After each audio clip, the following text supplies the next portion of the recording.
Bab 136. Di rumah Lesi, keluarga beranggotakan 3 orang itu mengepung Zeke, seolah menginterogasi seorang penjahat. Apakah ada sesuatu yang ingin Anda tanyakan kepada saya? Zeke mulai, merasa tidak nyaman di bawah tatapan mereka. Jangan ragu untuk menanyakan apapun kepada saya. Saya akan mengatakan yang sebenarnya. Apakah kamu memanggil pasukan itu atau tidak? Tanya Lesi. Zeke mengangguk. Keluarga Hinton menjadi semakin gugup. Siapa sebenarnya kamu? Tanya Lesi lagi. Saya Marsekal Agung yang terkenal dan terkenal, kata Zeke. Dia hanya bisa mengaku, dia tidak bisa menyembunyikannya lagi. Lesi tampak kesal. Kamu kecil. Aku menginginkan kebenaran. Itulah kebenarannya, Zeke mengucapkan kata-katanya, tampak bingung. Maksudmu Marsekal Agung telah dipenjara selama 5 tahun. Lesi tidak bisa memasang wajah datar.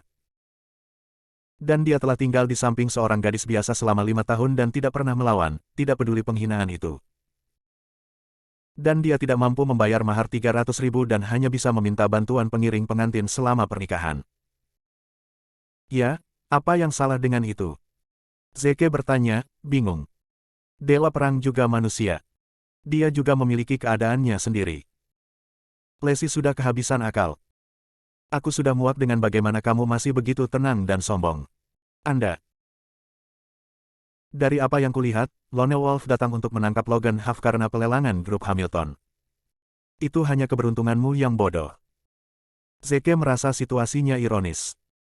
Saya sudah mengaku. Anda tidak bisa menyalahkan saya jika Anda masih tidak percaya. Kebetulan dia menolak untuk mengungkapkan identitasnya sebagai God of War dulu, jangan sampai Lesi membuat jarak atau bahkan putus dengannya. Karena itu, dia memanfaatkan kesempatan untuk keluar dari kesulitan, tersenyum ramah. Saya tidak berpikir Anda akan memukul paku di kepala. Apa yang terjadi hari ini memang keberuntunganku. Saraf tegang Hannah dan Daniel mengendur. Jika Zeke benar-benar mengakui bahwa dia adalah orang yang hebat, pasangan tua itu pasti akan mempertimbangkan untuk membuat Lesi putus dengannya. Lagi pula, Lesi hanyalah gadis biasa. Dia tidak layak mendapat pukulan besar yang bisa memanggil 50.000 tentara hanya dengan lambaian tangannya. Bahkan jika dia menikahinya, dia mungkin harus hidup seperti pengecut selama sisa hidupnya. Anda bisa saja mengatakan yang sebenarnya kepada kami sejak awal. Saya tidak akan memandang rendah Anda hanya karena Anda warga sipil biasa, kata Lesi. Oke, cukup dengan omong kosongnya. Aku akan pergi bekerja. Apakah kamu datang, Zeke? Nah, aku harus mengunjungi teman lama nanti, jawab Zeke. Teman lama lagi. Kenapa kamu punya banyak teman lama? Lesi bergumam sambil berjalan pergi. Daniel dan Hannah juga pergi ke klinik. Sekarang, Zeke ditinggal sendirian di rumah. Dia mengeluarkan teleponnya dan memutar nomor Lone Wolf. Marsekal hebat, apa yang akan kamu lakukan dengan Huff? Lone Wolf bertanya. Suruh dia mengganti kerugian yang disebabkan oleh grup Hamilton dan bebaskan dia, kata Zeke. Lone Wolf sedikit tidak puas. Marsekal hebat, kamu hanya akan melepaskannya. Tahu apa? Itu namanya main long game, kata Zeke. Saya sangat curiga ada orang di belakang Huff, dan bahkan ada lebih banyak sisa di bawahnya. Dia pasti tidak akan menyerah jika kita membebaskannya, dan sampai dia menggunakan cadangannya dan sisa anak buahnya, aku akan menghabisi mereka semua sekaligus. Kita harus menghancurkan semua kejahatan dan tidak meninggalkan kesempatan untuk kebangkitannya. Diterima. Lone Wolf menjawab. Setelah menutup telepon, Zeke turun ke bawah. Darren masih berdiri di sana, menggigil. Kedatangan dan kepergiannya, hidup dan matinya, semuanya adalah panggilan Zeke. Setelah melihat Zeke, dia naik dengan fang biru. Tuan Williams, saya. Zeke meliriknya ke samping, bertanya dengan dingin, apakah kamu pernah berkuda dengan geng sebelum ini? Darren mengangguk. Aku memiliki kekuatan yang cukup besar di dunia bawah. Baiklah. Kumpulkan teman-teman lamamu dan tunggu tugasmu, perintah Zeke. Darren hampir tidak bisa menyembunyikan kegembiraannya. Alih-alih membunuh saya, Tuan Williams mungkin akan menempatkan saya pada posisi penting. Dia langsung setuju dan bergegas pergi. Zeke menarik napas dalam-dalam. Kadang-kadang antek seperti itu bisa mencapai hal-hal hebat. Bab 137.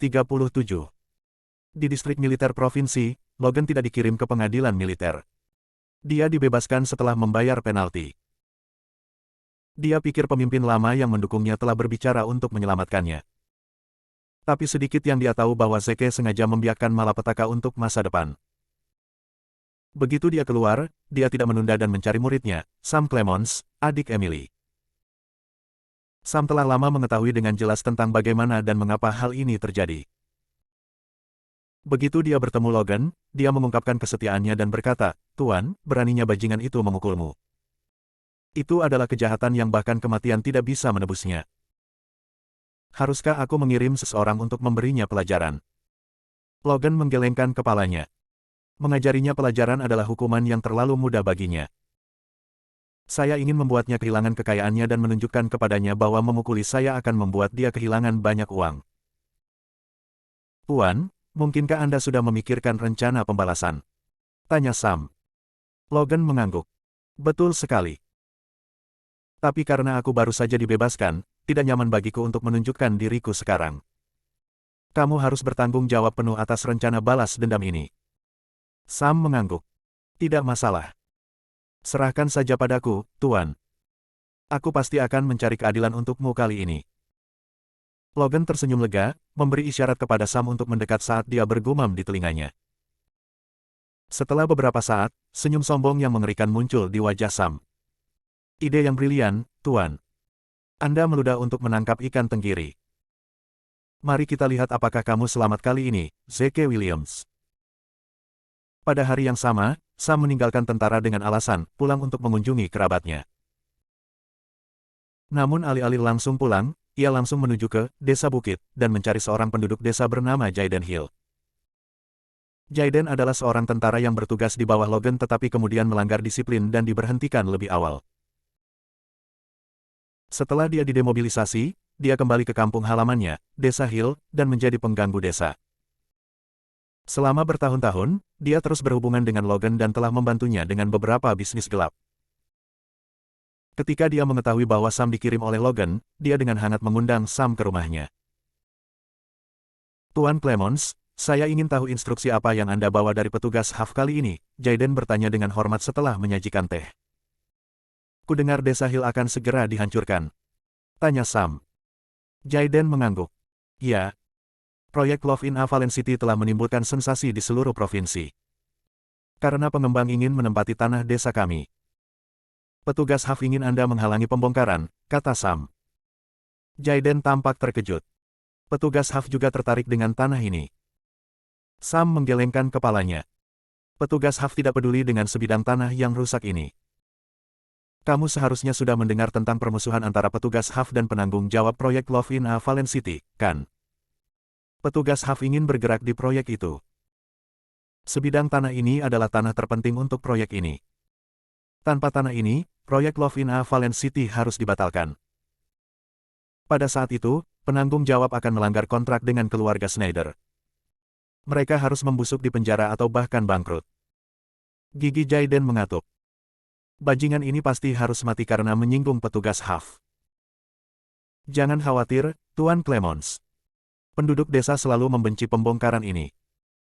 Ditambah dengan kekuatan pencegah saya, mereka pasti tidak akan bisa menghancurkan tempat ini. Sam menepuk bahu Jaden. Lakukan yang terbaik. Petugas HAF berkata bahwa Anda akan diberi imbalan yang besar jika Anda menyelesaikan tugas ini. Jaden memerah karena kegembiraan. Terima kasih banyak, petugas HAF. Sam memberinya beberapa instruksi lagi dan pergi dengan tergesa-gesa. Dia harus bergegas ke tujuan berikutnya dan memetakan rencana selanjutnya. Sementara itu, Zeke sedang meninjau dokumen di rumah. Itu adalah informasi yang dikirim Lone Wolf mengenai jaringan Logan di ketentaraan. Zeke ingin menganalisis siapa dalam jaringan kontaknya yang sama berbahayanya dengan dirinya. Saat dia sedang sibuk, Lacey menelepon. Zeke, cepatlah ke Desa Hill. Downey mungkin dalam bahaya. Bab 138. Zeke tiba-tiba menjadi gugup. Apa yang terjadi dengan Downey? Zeke sangat menyukai adik iparnya yang aneh. Dia cemas karena dia sudah lama memperlakukannya sebagai bagian dari keluarga. Saya menempatkan Downey sebagai penanggung jawab pekerjaan prapembongkaran untuk proyek Love in Avalon City. Dia telah menghadapi protes keras tentang pembongkaran di Desa Hill dan kedua belah pihak bertengkar. Downey tidak boleh terluka. Jangan khawatir. Aku sedang dalam perjalanan, kata Zeke. Setelah menutup telepon, dia bergegas ke Desa Hill. Lokasi geografis desa bukit terpencil, dengan banyak lahan yang belum dikembangkan di dekatnya dan kondisi lalu lintas yang relatif buruk. Ketika dia sekitar 5 km jauhnya dari Desa Hill, tidak ada jalan raya, hanya jalan setapak berkelok-kelok yang tidak bisa dilewati mobil. Zeke tidak punya pilihan selain memarkir mobilnya dan melanjutkan perjalanannya dengan berjalan kaki. Angin musim semi sangat kuat saat dia dikelilingi oleh hijau. Namun, dia tidak punya waktu untuk menghargai pemandangan. Dia terus menundukkan kepalanya dan mendorong.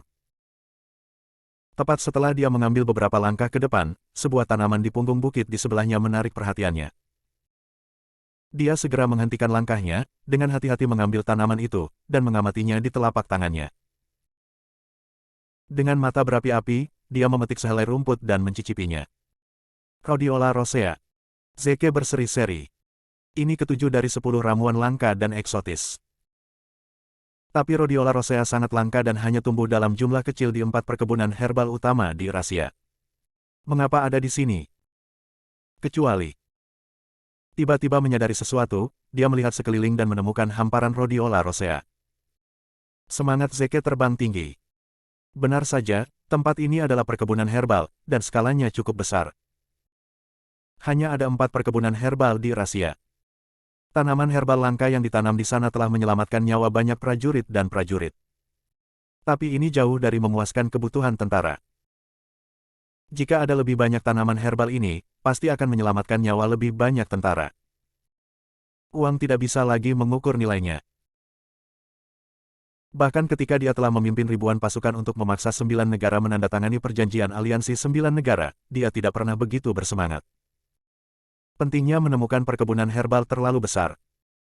Saat itu, sekelompok orang datang ke arahnya. Mereka adalah Dawn dan para pekerja pembongkaran. Setelah melihat bahwa Dawn baik-baik saja, Zeke akhirnya merasa lega.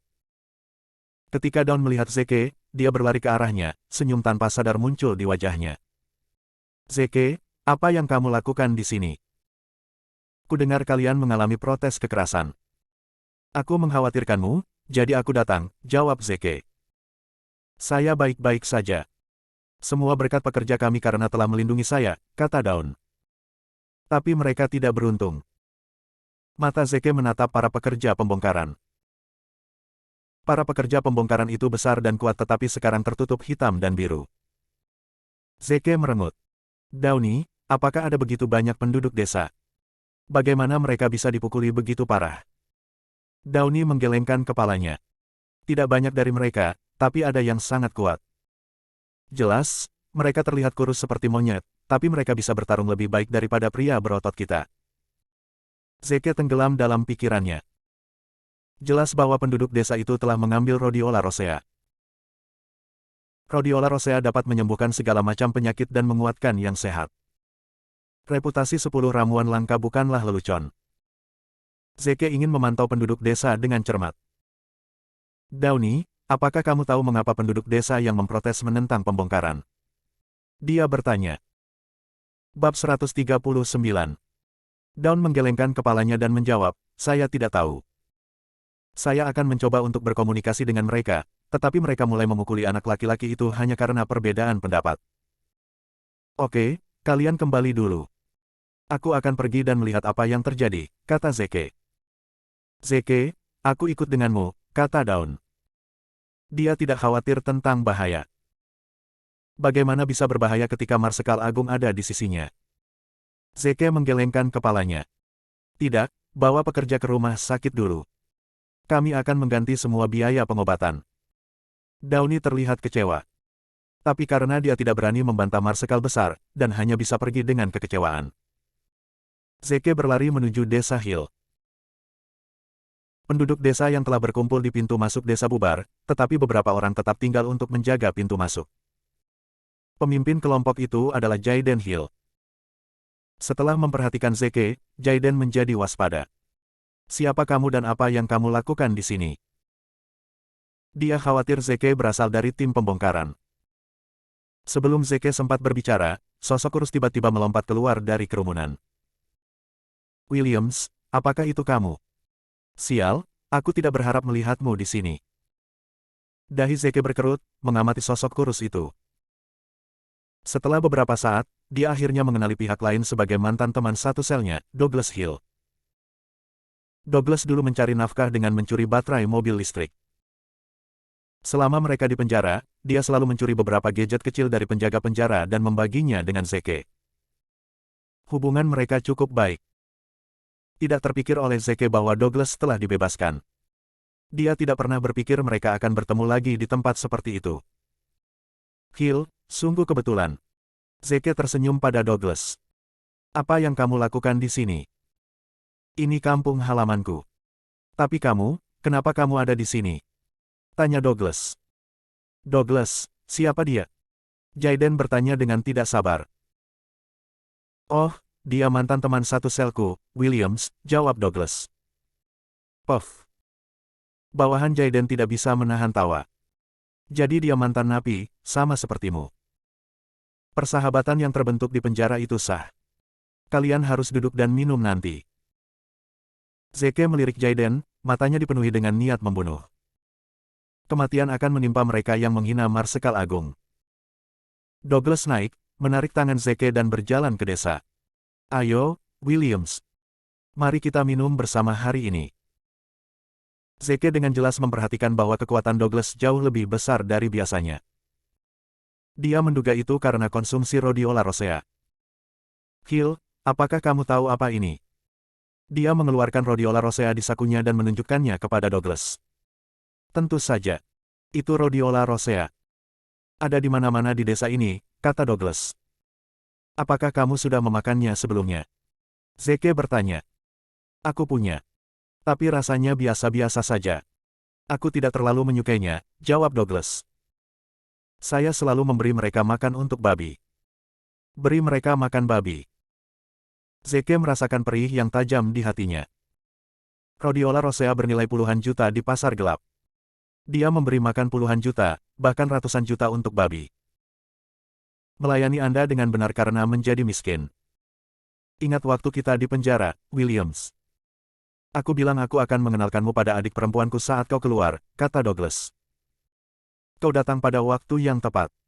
Biarkan aku menjodohkanmu dengannya. Zeke tertawa sendiri. Setelah melihat kebaikan dan kecantikan Lacey, bagaimana mungkin aku bisa jatuh cinta pada orang lain? Sambil mengobrol, keduanya tiba di rumah Douglas. Itu adalah halaman pedesaan yang sangat biasa. Saat masuk, aroma makanan yang menyegarkan menggoda indera penciuman mereka. Bu, Lil Sis, teriak Douglas. Seorang teman saya ada di sini hari ini. Buatkan kami beberapa makanan pembuka, ya. Kami akan minum-minum. Seorang wanita tua dan seorang gadis muda keluar dari dapur. Mereka adalah ibu dan saudara perempuan Douglas, Sandra Hill. Bab 140. Nyonya Hill menatap Zeke dengan tatapan tidak menyenangkan. Douglas, siapa dia? Dia yang selalu kuceritakan pada kalian, Williams, jawab Douglas. Nyonya Hill tampak semakin kesal. Aku tidak akan mengomelimu karena main-main seharian di luar. Tapi kenapa kamu membawa orang seperti itu ke rumah kami? Douglas, dia yang akan kamu perkenalkan padaku. Sandra mengejek. Ya ampun, apa motifmu memintaku menikahi mantan napi? Diam, Sandra, tegur Douglas. Omong kosong apa yang kamu semburkan? Aku hanya mengatakan yang sebenarnya, sembur Sandra, pantang menyerah. Abaikan saja dia, Sandra, tegur Bu Hill dengan kesal. Makanannya sudah siap. Ayo bantu aku di dapur. Keduanya kembali ke dapur. Douglas sangat malu. Maaf soal itu, Williams. Jangan tersinggung pada mereka. Mereka berlidah tajam tapi lembut hatinya. Zeke memasang senyum masam. Sepertinya status Douglas di rumah tidak begitu baik. Ibu dan saudara perempuannya tidak menghindarkannya dari rasa malu. Lupakan. Karena Anda telah membantu saya ketika saya berada di titik terendah, saya akan membantu Anda meningkatkan status Anda di rumah hari ini. Douglas membawa Zeke masuk ke dalam rumah. Meja makan sudah diatur dengan anggur dan beberapa hidangan. Tepat ketika dia akan mengambil sumpitnya dan menggali, Sandra masuk dan mengambil semua piring. Douglas bingung. Sandra, apa yang kamu lakukan? Ini bukan untukmu, kata Sandra. Jaden akan datang untuk membicarakan pembongkaran dan pernikahan kita. Kau bisa minum dengannya saat dia datang nanti. Serius, bagaimana aku bisa berakhir dengan saudara yang tidak berguna sepertimu?